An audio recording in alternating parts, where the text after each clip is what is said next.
New York সিটির অপরাধ কমিয়ে জীবনমান উন্নত করার প্রতিশ্রুতি দিয়ে এশিয়ান কমিউনিটির সমর্থন চাইলেন স্বতন্ত্র প্রার্থী অ্যান্ড্রু কুমো। সমর্থন দেওয়ার পাশাপাশি নানা দাবি তুলে ধরেন এশিয়ান কমিউনিটির নেতারা।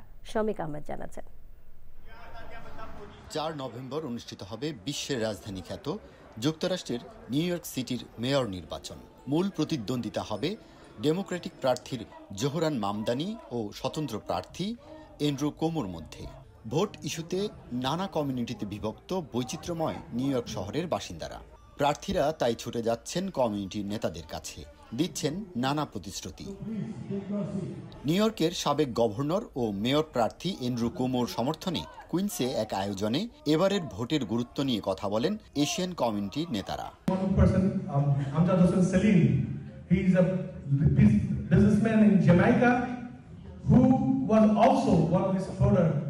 of Mamdani, but he's a voice in Jamaica now.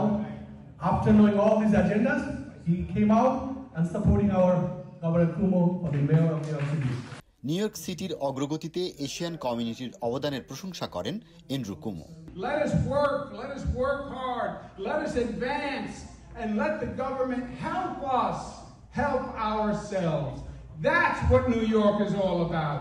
পরে অ্যান্ড্রু কুমোর সমর্থনে কুইন্সের এশিয়ান অধ্যুষিত বিভিন্ন এলাকায় ভোটারদের কাছে যান এশিয়ান কমিউনিটির নেতারা। নিউ ইয়র্ক থেকে শৌমিক আহমেদ, চ্যানেল আই।